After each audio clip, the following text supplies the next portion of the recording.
respect, and trust. Trust above all.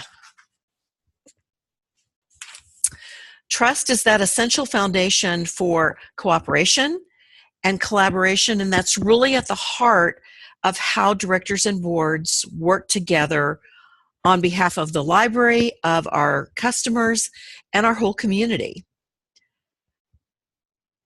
Decisions, this is really what is the foundation for the decisions that we make together and how we implement those decisions.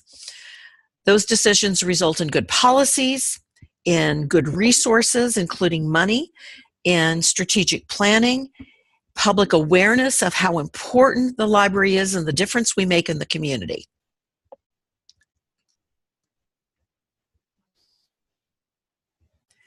So if we really want the library to be its best, we have to work together. We have to see ourselves as a leadership team that trust each other and has a clear understanding of our respective roles and responsibilities. We have different jobs. So that's easy enough to say, right? How do you get there? It starts with shared values, vision, and a commitment to the library's success. From there, we develop goals and a plan of action to move the library forward into the future. So, here's the most important question you have to answer today, to think about. Do you and your board have shared values, core values? The American Library Association has identified 11 values that are fundamental to the practice of librarianship and the management of a public library. Here they are: access, confidentiality and privacy, democracy, diversity, education and lifelong learning, intellectual freedom, preservation, the public good, professionalism, service, and social responsibility. So I want to point out, though, that there's actually something missing here. Does anybody know what it is? Any thoughts on that? What could be missing from here? I'll let you think about it a little bit, but here's my observation about that. What's missing here is literacy. And as we know, there's all types of literacy, right? There's basic literacy, the ability to read and write, but there's a variety of other types of literacy. There's information literacy. There's technological literacy. The other day, I saw someone describe a knowledge of wines as wine literacy. So I want you to kind of factor that into your thinking as we move along, because sometimes I think we take literacy for granted in public libraries and assume everybody's there when they're not. But the question is, are these in fact your values, and have you discussed and provided training to your trustees about them? If you look at your policies, the values should really be embodied in those policies. And trustees have responsibility for those, right? Trustees make policy, we implement. So the deal is here, if they don't understand the values, they're not going to get the policies either, especially if they're challenged. And that might mean, for instance, our material selection policy, right? So everything we do is based on these shared values, but we each have different jobs in helping make the library the best it can be. And understanding that division of labor and that responsibility is really essential. So let's talk about the board's role first. What's the job of the board? It's a big job. Not a long list, but all hugely important to the library. The board sets policy, works with the director to set the future direction of our library.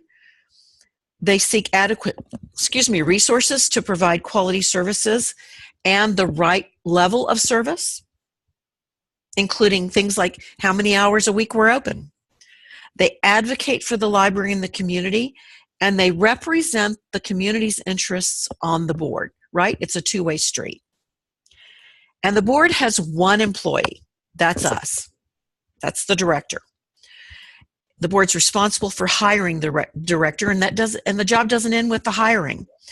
It's also has a responsibility to evaluate us annually, to give us feedback, to set mutually agreed to goals that ensure that the director grows in our skills as an administrator and helps move the library forward.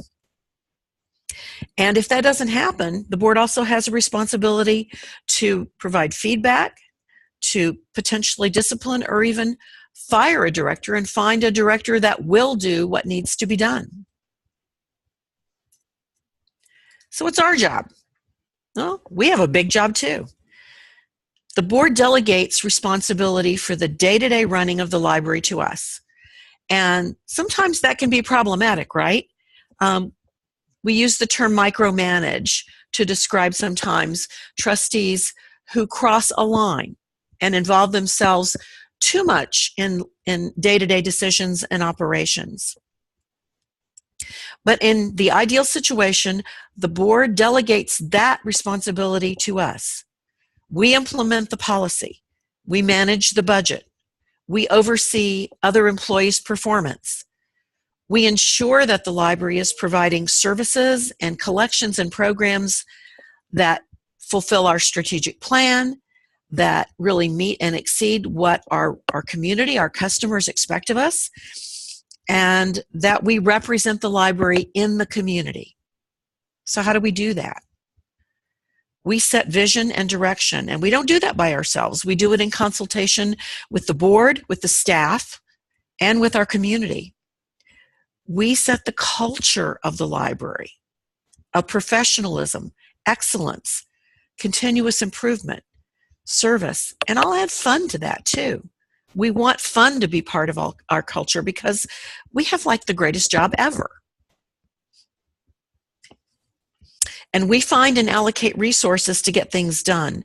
We don't let a lack of money be an excuse for inaction for ourselves or our boards.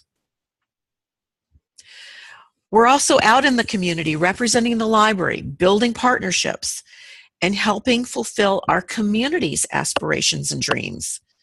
We work with our staff and our partners to provide resources to make our community a better place to live, to work, to learn, and to play. And with all of that, we're still librarians too, right? That's still the day job.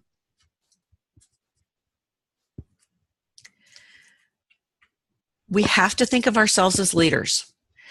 If you ask in a board meeting, ask your board, how many of you consider yourselves to be leaders in our community? How many of them do you think will actually raise their hands? Try it at your next board meeting. And I'm predicting that some of them will and some of them won't. We need to all be at that place where we see ourselves as community leaders. Because together we're the leadership team for the library. That means we behave and we act as leaders. So I think that it's really important that we develop a common language and practice of leadership. You may have your own and adopt one that works for you and your board, but we need to talk about our jobs and our roles in the library and the community as leaders. So this is how we talk about leadership at my library. These practices were developed by two gentlemen named Jim Kouzes and Barry Posner in a book called The Leadership Challenge. I do recommend this book. I've used these for over 20 years, and the reason I like them so much is they're simple, but they're powerful.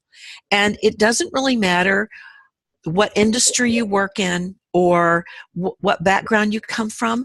These tend to be pretty explainable and understandable to most folks, and they resonate with people. And this is how we actually begin to translate our values, those things we believe in that are fundamental to what we think and feel as librarians, how we begin to translate them into actions, that our visions become realities, that we look at obstacles as ways to innovate, that individuals then begin to see themselves as team members, and that we begin to see risks as opportunities. It helps create a culture that sees challenges as opportunities and that we begin to focus on being the best. Good enough is not good enough.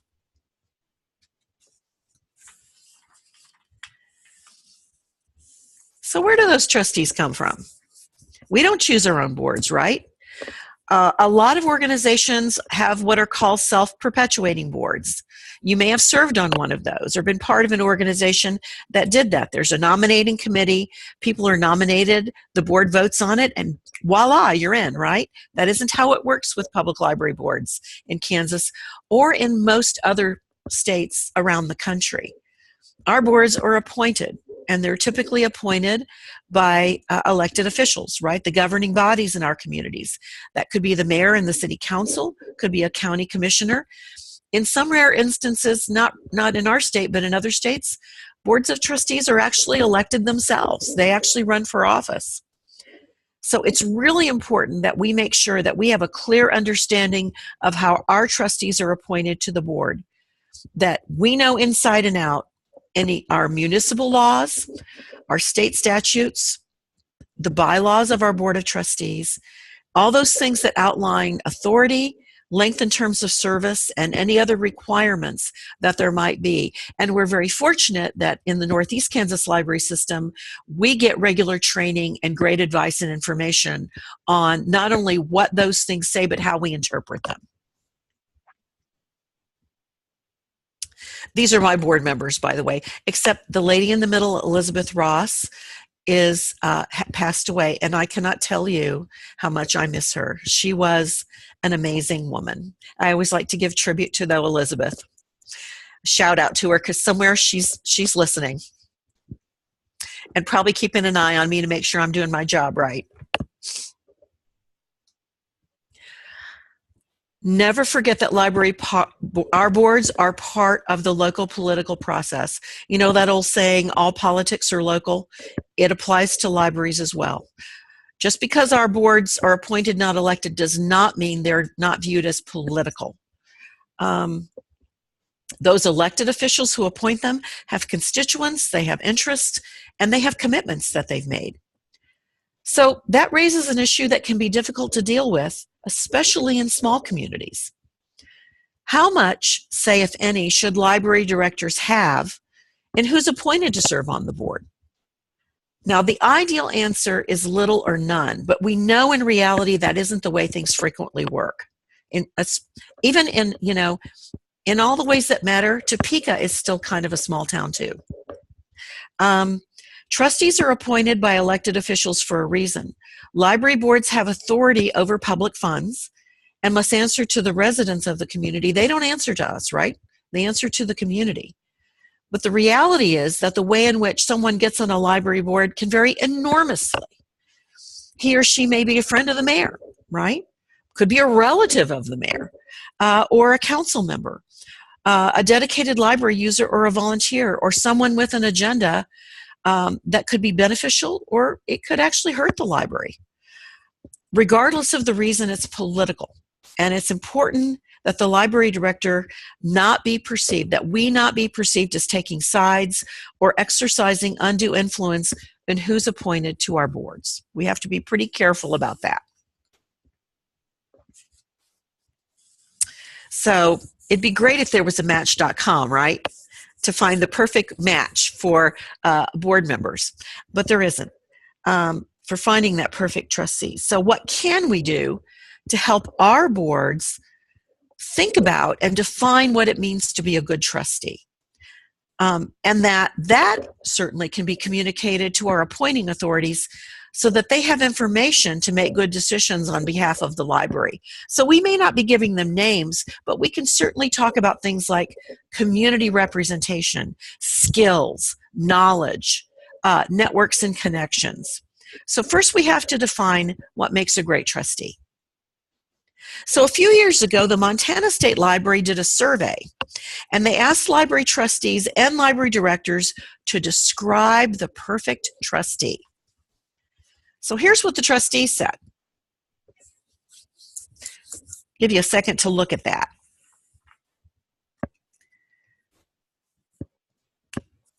They should know finances. They should attend all the board meetings. They should be politically savvy. They should be a good communicator. They should have good planning skills. They shouldn't have their own agenda.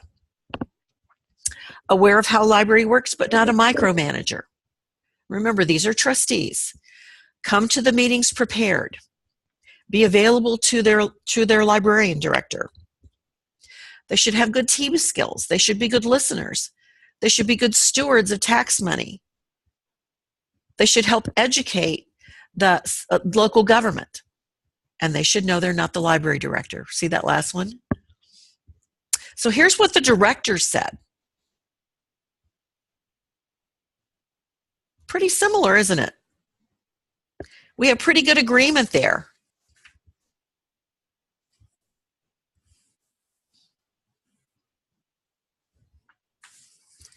We do want them to engage in discussion too.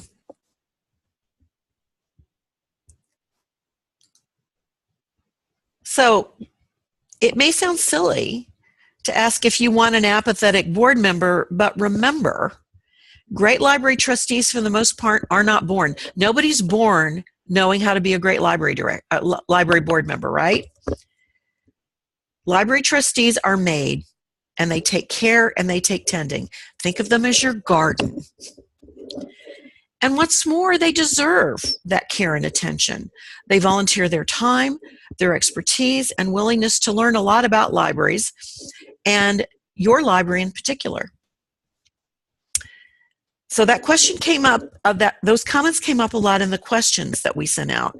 So if you have trustees who aren't engaged or don't seem committed, what have you and your board chair done to address that? That would be the first question. Have you talked to him or her?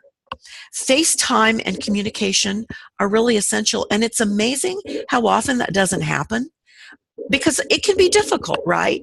It can be difficult to start that conversation. If a trustee isn't attending board meetings, just isn't showing up, the first thing to do is check in and simply say, we really missed you at the board meetings. Is something wrong? Is there something that we need to know about or that we can help you with? Because we really miss you and we need you there. So the first thing I'll say is ask, don't assume you know why someone isn't showing up.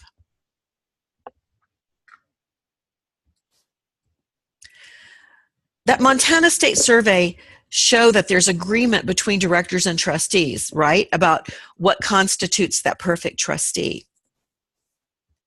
So as members of the same leadership team, it's really important that great library directors share the attributes and behaviors of great trustees. So what does that mean? That means that boards should not be rubber stamps and directors shouldn't be pushovers. Neither should dominate the other.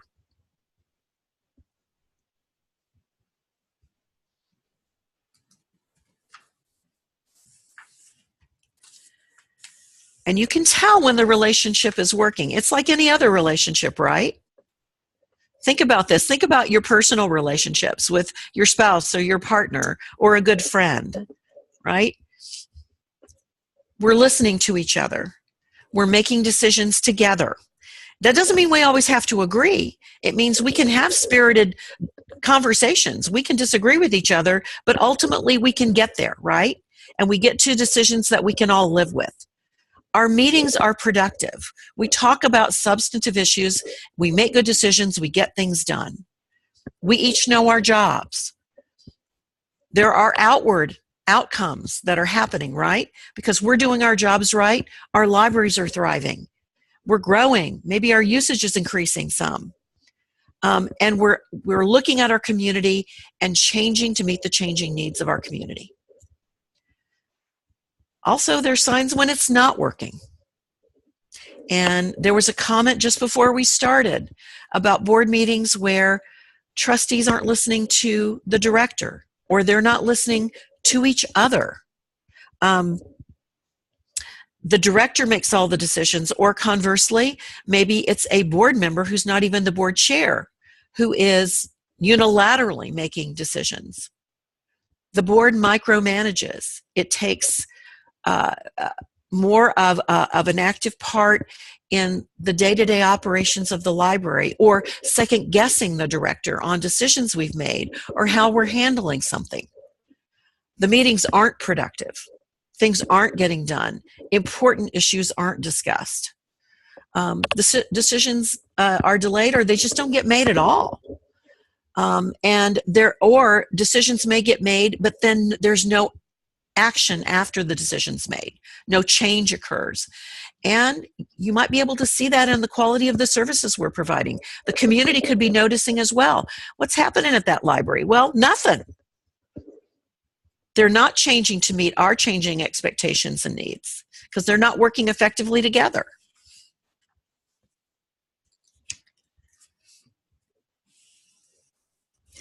And even if the majority of the board and the director are committed to working together, there can still be problems, right? Or there can still be challenges, because we're all human beings. None of us are perfect. And every single person who comes to the table has a different view of themselves and of their library, right? And of us, and how that relationship should go. There are trustees that have wrong or no expectations when they join the board. They think being a trustee means sitting, listening to staff reports, and occasionally asking a question about the budget or something else that's already happened. Or a trustee can want to be on the board to further a specific cause or issue of his own. That can be disruptive. It can be divisive. It can even derail the forward progress of the library. Is your board what I call a reporting board? Do trustees spend most of their time listening to reports about things that have already happened? And by that I mean, if the opposite of that is a strategic board, one that's spending more time talking about the present and thinking about the present and the future, and not so much about the past. If your board chair isn't a good meeting facilitator, not just running a meeting, but making sure all the voices are heard, or isn't willing to address challenges and problems, that will hinder the board's development and its decision making. As directors, we have a key role in how our trustees perform individually and as a board. If there are no big issues or challenges or opportunities to discuss, trustees, trust me, we've all seen this, they'll focus on the little ones, right? They'll nitpick. That's when micromanagement rears its ugly and annoying head. And board meetings can become boring and unproductive. The end result is that our customers are going to suffer because the library's not focused on the future and striving for excellence in the present. So here's what we can do as library directors to build that great relationship with our boards and get them started and position them to do what we know they should do, what they know ultimately they should be doing. Let's take them one by one.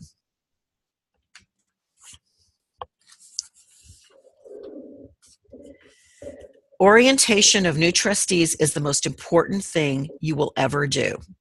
And it's frequently the thing that's overlooked or not given the time and attention it deserves. Remember that nobody's born knowing how to be a public library trustee?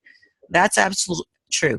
You've got a one-time opportunity to give them a great start and to begin to build that relationship with them. A good orientation helps them feel more comfortable. It gives them confidence, especially as they get ready to attend that first board meeting, so that they know what the job description is. And it gets them involved in board business very early in their tenure, so they're not just sitting back and feeling like they really can't participate. And there's lots of great resources for developing good trustee orientation. Our regional libraries have great information on that. Kansas State Library in the past has provided that as well. And we're always happy to share what we're doing. I have to tell you that we have at least 5 sessions for our new trustees. And we do everything from a tour that we call it Hand Off the Football Tour, where we tour them around the whole library and have them talk to staff, because staff are some of the best ambassadors for the library that we have. But we also talk about library law. We talk specifically about policies, and we give them several opportunities so that we're not throwing everything at them at once, because there's a lot to learn. It's not a one-shot deal either. Beyond the orientation, it has to occur consistently and regularly. If we expect our staff and ourselves and our trustees to be seasoned policymakers, to be good decision makers, they have to have lots of learning opportunities. So here's a good strategy to try too. Do a 15-minute educational session at every board meeting. Make it your goal to make the comment, "I didn't know the library did that," go away, at least if it's said by a member of your board. Think about all the things your library does. I suspect even your trustees, there are things your trustees have no clue. If they're not users of that particular service or program, they may not know you do it. Don't assume they know.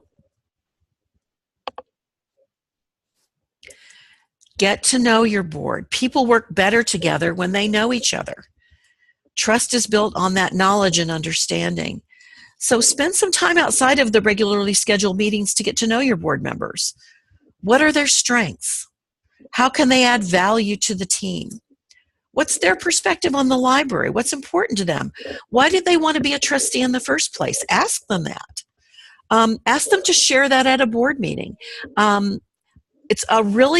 It can be a really fun experience for trustees to tell their favorite library story. This is why I'm on the board. This is why I love libraries and why I love this library. It could be a story from their childhood. But typically people who care about libraries want to share those stories. It's also important to know them as people. Most people connect to others by sharing something about themselves and looking for those commonalities. Do you know some of the same people? People who serve on library boards frequently have a personal or a family connection to the library through parents or spouses, children, grandchildren. One thing that when our Friends Board president did a couple of years ago was to ask 2 members of the board at each board meeting to share something about themselves. She calls it Board Member Spotlight. And it's just amazing what the stories that people have had to share and how much they enjoy just laughing together and becoming more comfortable with each other. It's made a huge difference in the way they work together. They're finding it easier to talk to each other about board business because they feel more connected to each other. They feel like they know each other.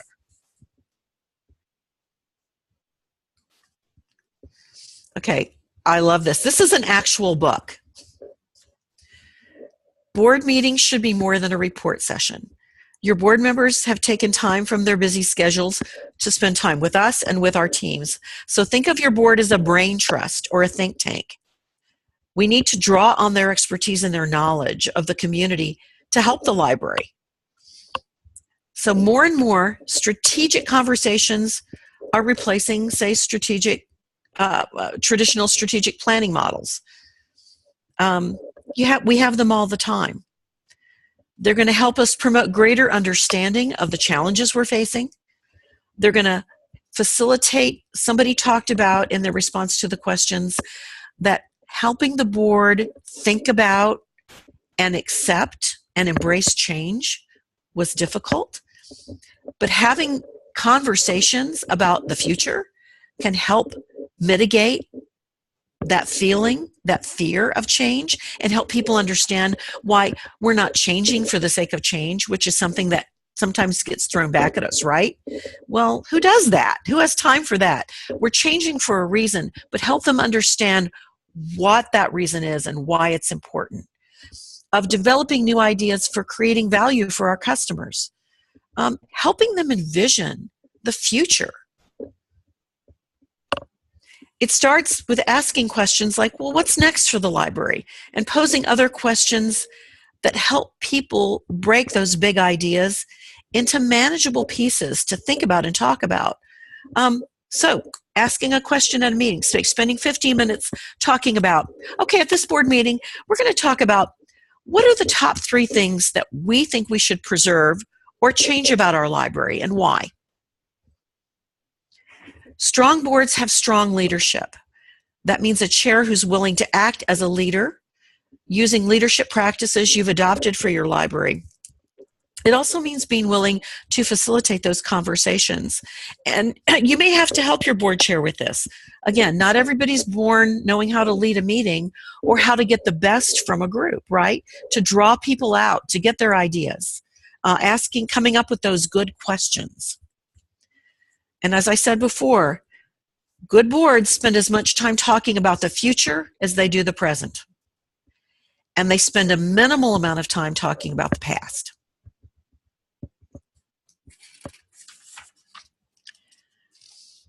Make your board look good. Make them feel good about what they're doing.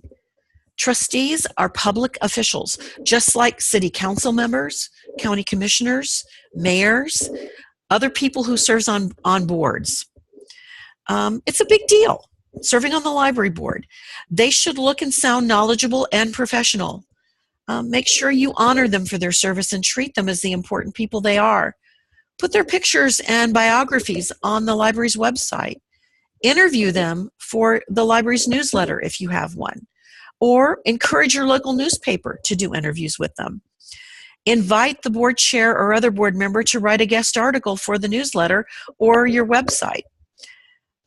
Provide that training so they're comfortable and competent talking to the media and the public. And again, our NECL staff are wonderful at helping us with that. And that becoming more comfortable in talking to reporters, talking to those local media folks, those radio station folks. Make sure that official board business and the documents that go along with it for budget and policy and plans, they're well written and they present a professional appearance. Make sure the staff know who they are and that they've met the staff. That's so they can acknowledge them and speak knowledgeably to them. But note that I'm not saying that trustees deserve special treatment. And I know we don't always agree on this, but here's what I'll say. For instance, if you have late fees, I don't believe that trustees or staff get a pass on those. If you have them, everybody should pay them.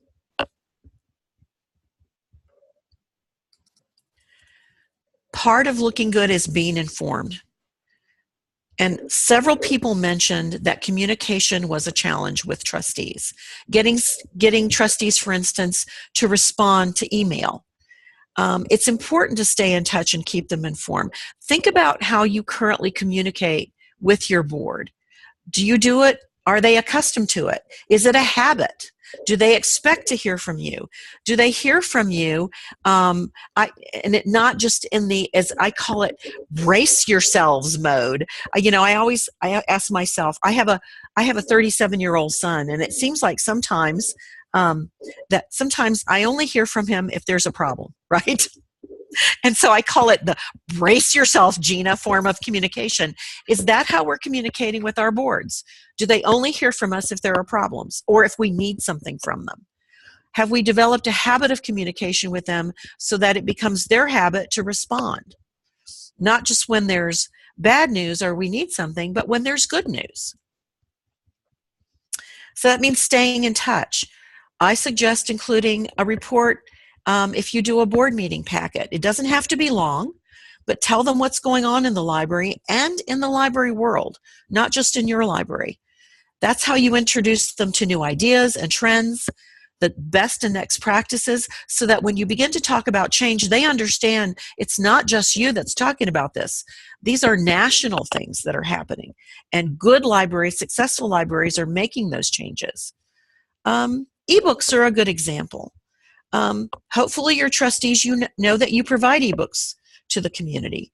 Some of them probably download from Overdrive or Cloud. Do they know why we only have certain titles? Do they know how how it's different from print books? How we acquire digital content? Do they know why it's important to understand those issues? They should.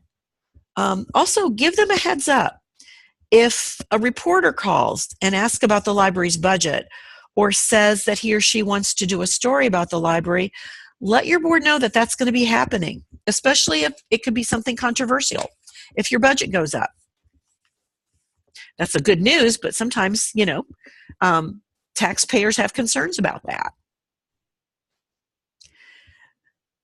Board meetings aren't like birthday parties. Your board of trustees, for the most part, will not like surprises. So that ongoing open communication with your board tends to minimize those surprises.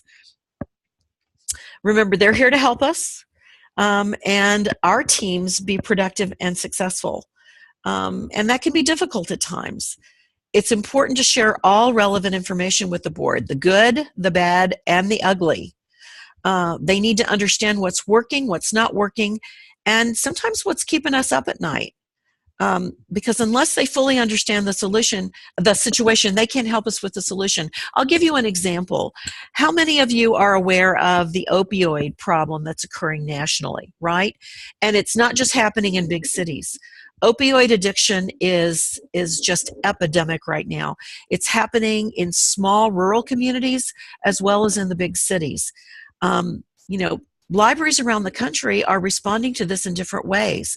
We have some of our colleagues around the country are seeing people OD right on their premises, at their front doors. Because we're smaller, because we're in the Midwest, does that mean we're immune to that? No, it does not. And I see some of us shaking our heads. Have you discussed that with your board? Have you made them aware of it? The time to discuss it is not when it's already happened. The discussion that I had with my board is I think everybody's aware of the opioid epidemic. You may not be aware that it's affecting libraries around the country too. We have not yet seen a problem here, but that doesn't mean we won't. But here's what I'm going to tell you as your director. In some cases, in some communities, library directors are having their staff trained to administer Narcan, which is an antidote to opioid addiction. And this was a decision that I made in collaboration with my staff. At the Topeka and Shawnee County Public Library, we will not do that. And the reason we will not do that is because I don't think it's fair to ask staff who are not medical professionals to do that. So we had a very good, very important discussion with our board about the opioid situation, the fact that we currently aren't dealing with it, but that we might have to, and that our response is going to be to call 911. So that's just one example of the types of conversations that you can have with a board to prepare them for something that may never happen, but that could happen.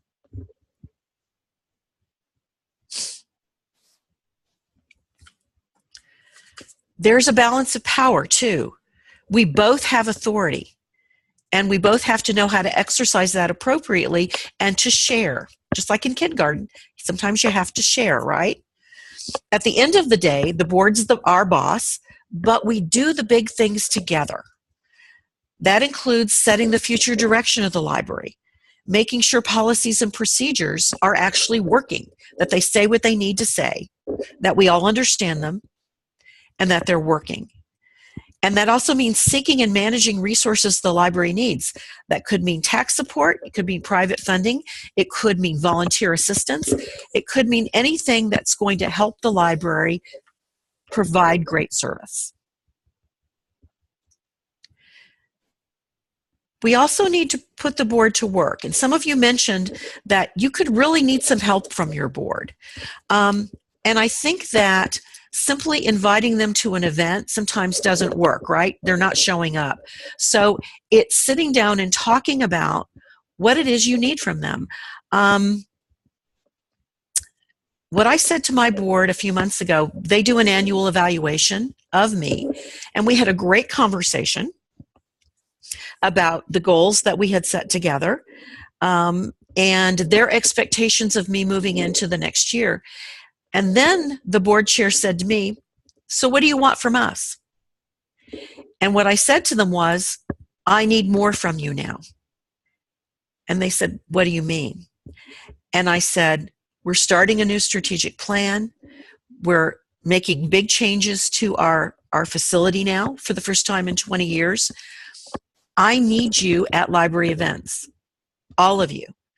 I need you to assist in advocating more in the community for the things that we're doing, because we're making a lot of changes. We're going to be initiating a new brand for the library. I need you to be ambassadors for that. And I said, and we'll talk about how that would work, but I need you. I need your expertise. I need the connections you have in the community. I need your advice, and I need you to let me know when you're hearing things, or if you have questions. We need to have those good substantive discussions together. And I found that when you frame it that way, when the I need you, that can make a big difference. But then we have to be very concrete about what it is we need from them.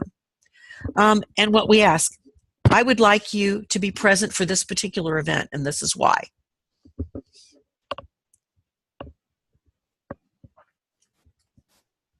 So what should our boards do for us, right?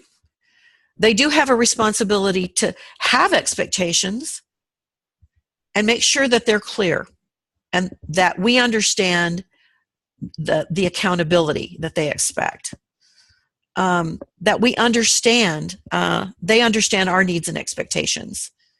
They need to give us feedback, and we can give them feedback too.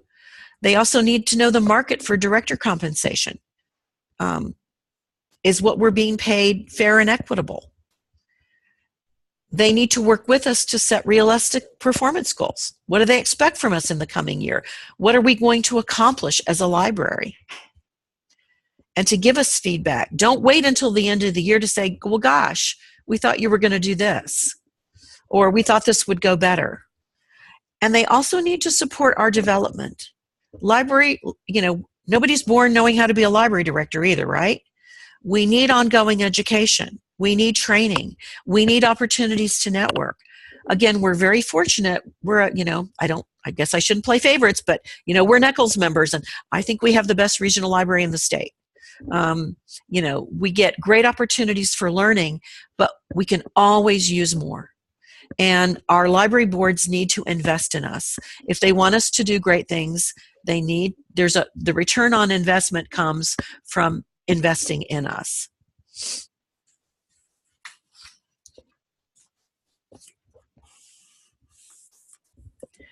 And ultimately, at the end of the day, working together is essential. It's almost a survival strategy.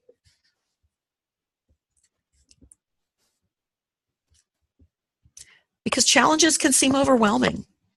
Everyone is dealing with all of these at one time or another, right?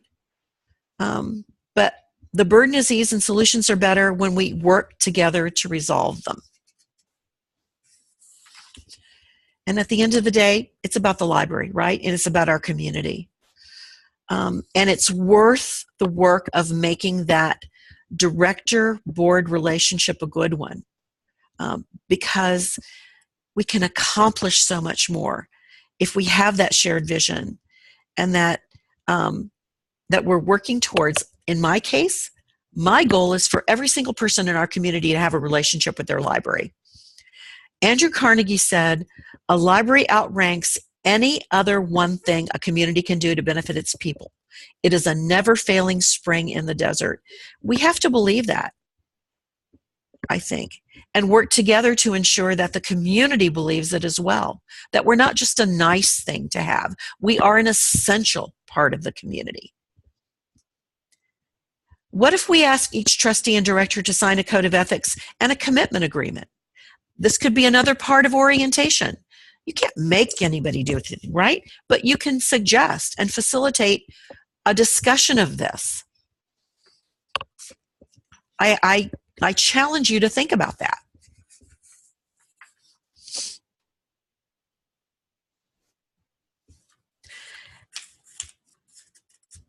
I want you to think about this for a minute and share one thing you wish you had known as a library director about working with library boards. And we use this every time that we have a class. We use this to see if we hear something new, or if there's something that needs to be addressed through the Apple series, right, that perhaps isn't being addressed right now. Don't forget, if you don't feel like typing stuff in, you can unmute yourself and answer these questions as well. So right, and this is, I always have a book recommendation. So, and I'm pretty sure Nichols owns this book, so you can always request it. This was actually written by a university librarian, but she knows her stuff. And I have bought copies of this to give away to new library directors. I've been a library director for over 20 years, and I'm still learning things all the time as well. But this is really the time now for questions and conversation. How much time do we have, Robin? What, a few minutes? Sorry, I had to unmute myself.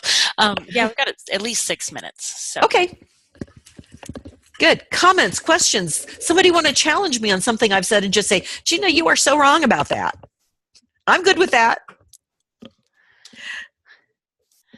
And I'm going to put in the chat the link to the What Every Library Director Should Know book and our catalog. So okay, those of us who are on the courier can grab it.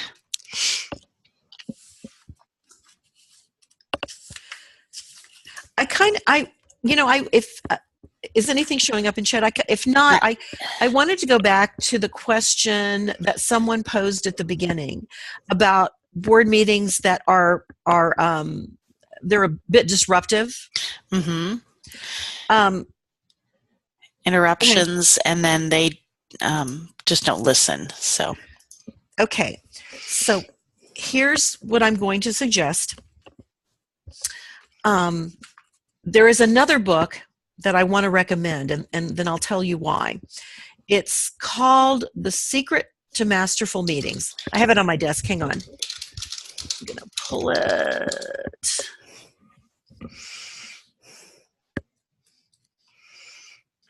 Unless I gave it to somebody. I'm always giving my copy away.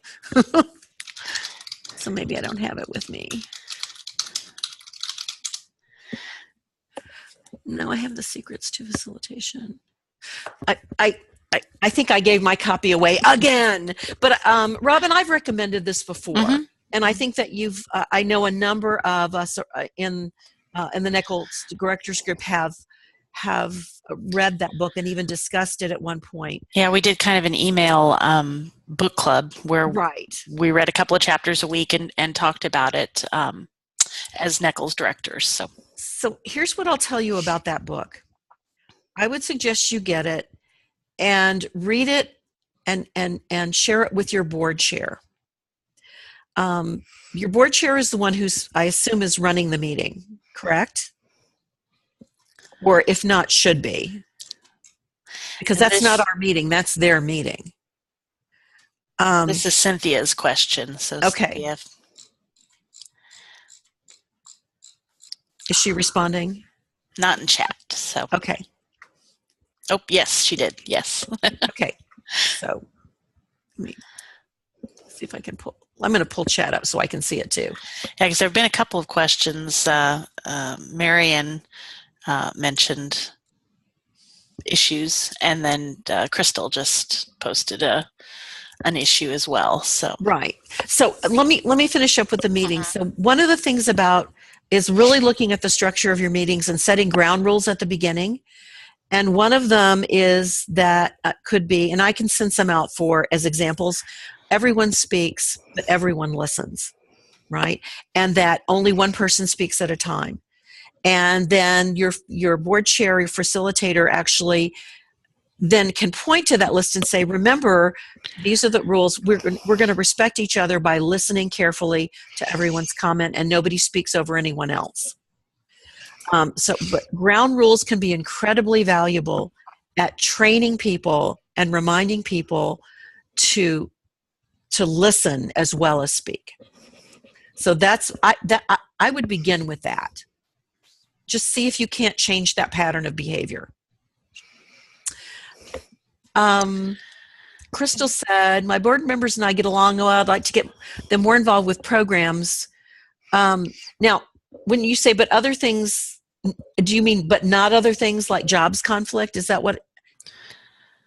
Well, maybe the board members' jobs make it hard to get them. Oh, but other things like jobs conflict. Okay, Yeah. got it.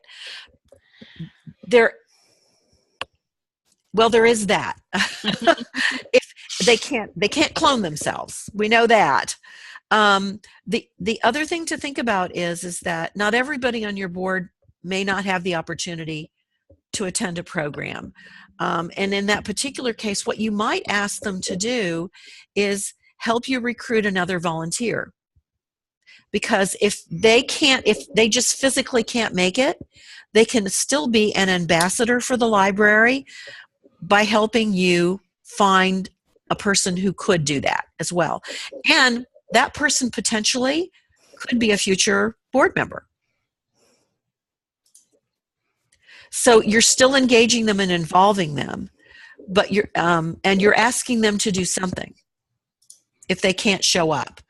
But I think that you need to ask them to help you, and if they can't help by showing up, ask them to help you find somebody who can also assist.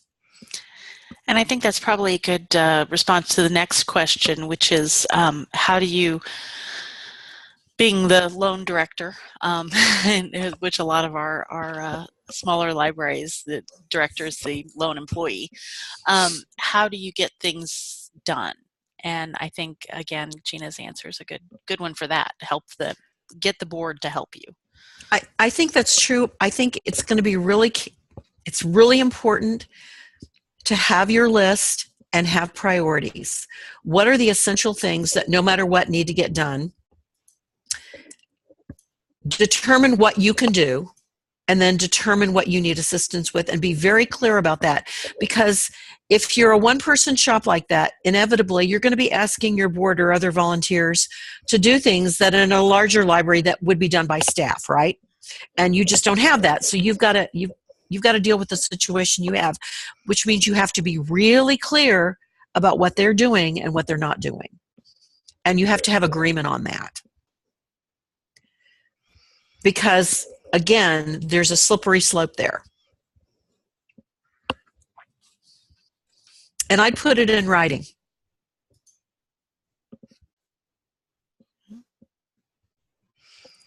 Other comments or questions?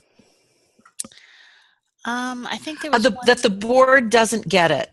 I would say that you can also show the board. It may come down to things like, I have in the past, I've asked staff to keep a log. And I know that's one more task to add to your list, but it's a real eye-opener for people who don't work in libraries when they see the amount of time it takes to do certain things. And sometimes it's just showing them, this is what my typical day is like. This is the amount of time I'm spending on X. So here's the list of things that should get done. Here's what I'm doing, including making sure my first priority, right, is serving the people who come into the library, and doing the programs that we need to do. So once you take that out, here's the time that's left. So let's talk together about what are the essential things that need to happen, and then let's talk about how we make those happen, because one person cannot do all of those things. But I think it's just laying it out, simply saying to somebody, how busy you are. If somebody's never done that job, I think it's really hard for them to visualize it. And so helping them visualize what a typical day is like, or a typical week is like. So this isn't about, you're complaining. You're not. You're just saying, here's the reality. Here's the data. I'll show you exactly what I do.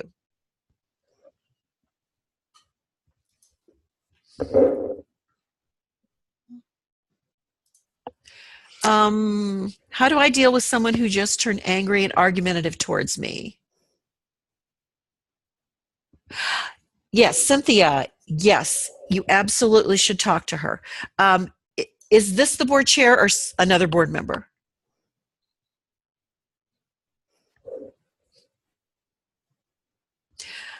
I would suggest that you have the board chair present. but that you sit down, that you not do this in an open meeting, because that will tend to exacerbate the situation. But I would ask for a meeting with your board chair, with this board member, and sit down and say, I've noticed that sometimes you respond to me before I finish, and you seem to be upset. And I don't want that for you, and and that makes me uncomfortable too. So how can we work this out?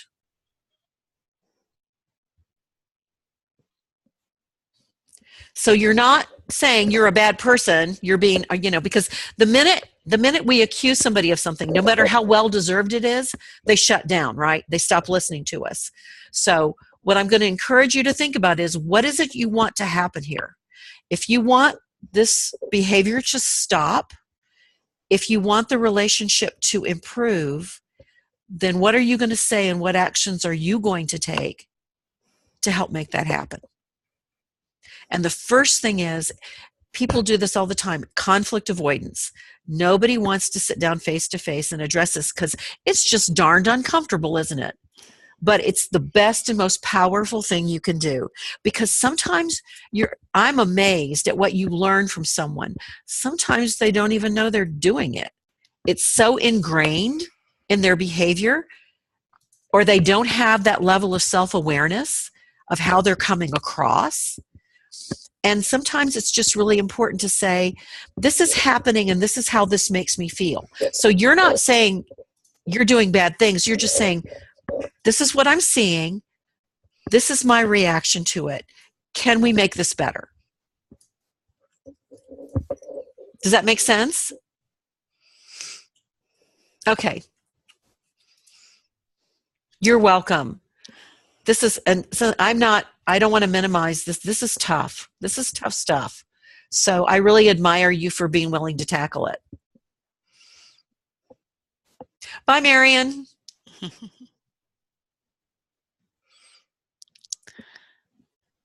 So is it Dreda or Dreda? Is asking about financial reports. So has the library typically been responsible for providing those, the former librarian, or do you have a city clerk or somebody? I'm not sure on that one. They have an accountant. The city has an accounnt? Or is it the library board that has the accountant? Drita? Who does? I think it's the library board that has the accountant. So there was actually a treasurer position on the board? Oh, okay. The board member is an accountant, and that's who does the finances, I guess. Okay.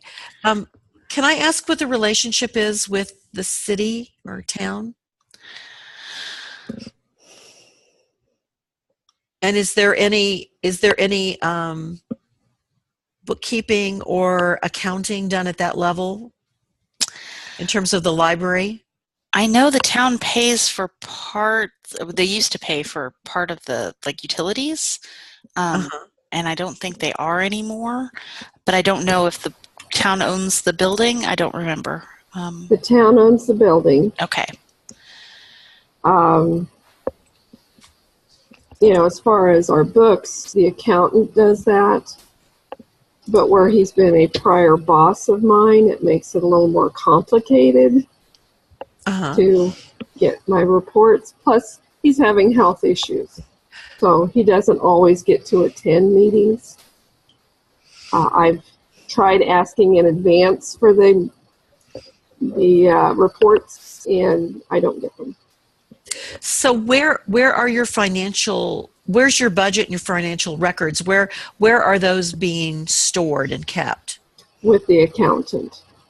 And he's a board member? Yes. So, Dre, I'm going to tell you, I think that's a problem. Uh-huh. And I'm not telling you anything you don't know, but yeah. I also think that, and I know this can seem overwhelming, but honestly, this is one of those things that you need to have control over. Okay. If you can use something like QuickBooks, even. I think the library needs to make that investment, and then needs to invest in making sure you have the training. Or are you a single person library, or do you have staff? I have 2 staff, but they're not going to be able to help with the financial So this side would of be it. this would be your Yes. responsibility then. I think that's the conversation you need to have with your board, because I think it's putting you and the library at risk to be relying exclusively on what is a volunteer, to keep what are official government records and tracking public monies. So that, Okay. and I know it's easy for me to say and not so easy to do, but I think for your protection and the library's protection, you should do that. Well, it puts me in a bad spot because when I only get reports every other month, I'm shooting in the breeze a lot. Absolutely. It's like, And how do you know how much money you've got? exactly. You know, how do you know how much payroll's costing you? You know, all those kinds of things. Yes. So you absolutely, and I think making the case to the board that you have to have that information at really any day of the week, you know, anytime you need it at your fingertips. And the only way to make sure that happens is to make sure you're doing it in-house. And it can be done very simply, you know. I mean, what's your total budget? Oh, you're asking for me to think. just round figures, not, you know, just an estimate. Oh my goodness. I'm 30,000. I'm not real positive. Okay, all We're right. really small. That's okay. Well, that's well, in that particular case, that is going to make life simpler, though, in terms of you could even, I mean, if you have to, you could begin by using Excel to manage the budget, right? And I do with my books that I purchase. Any purchases that I make, I have on an Excel spreadsheet. Okay, that's a great start. The Kansas gas bill, which we got shoved off on us in January, I did not see one of those until June. Oh. So, you know, I was just kind of guessing where I was at on some of that stuff. Sure. I'm lucky that I came into a situation where I do have a cushion as far as money. But that will eventually dwindle down, and without knowing where I'm at, like I say, you're just right. You don't want to have to draw down those reserves because you you need a rainy day fund, right? Well, yeah. Yeah. So I would, and Robin, I'm looking at you too. Is there assistance that Nichols could provide in helping her figure this out?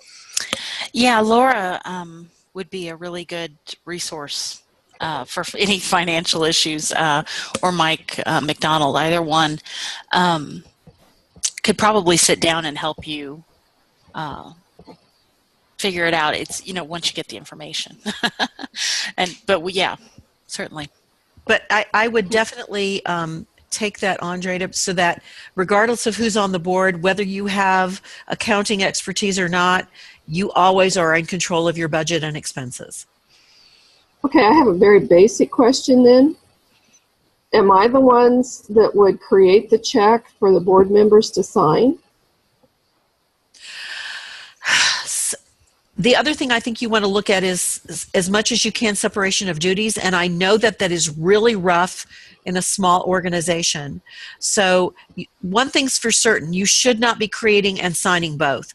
So no, I don't sign checks. If you're actually drafting the checks, then yes, you should have a board member sign. Okay. Well, I don't do any of that right now. Approve all of your expenditures. Yeah. Through the budget. So then you're protected and they're protected too. Okay. Yeah. Thank you. Thank you. And we can certainly follow up if there's more questions. Please feel free to email me directly. And if you want to have like a conversation about something, I am here. I'm here for you. And one of the advantages of being an old lady in library land is, you know, I have experienced a few things, and I'd rather see you make new mistakes than make the old ones I made. And I know there might have been a couple of questions we missed, but if you want to send those directly to Gina, we're going to start losing people, and everybody has places to go. Yes. In the chat room, Mike did put a link to TechSoup's QuickBooks. You can get it cheaper, way cheaper, through TechSoup as a public library. So if that's something you want to do, and then Laura will certainly, Drita, for you especially, seeing as how you're in our system, Laura would be the best resource for you for getting that set up, because she's our QuickBooks expert. So, but even if you just decide to do an Excel sheet, she's still our budget expert. So, yeah.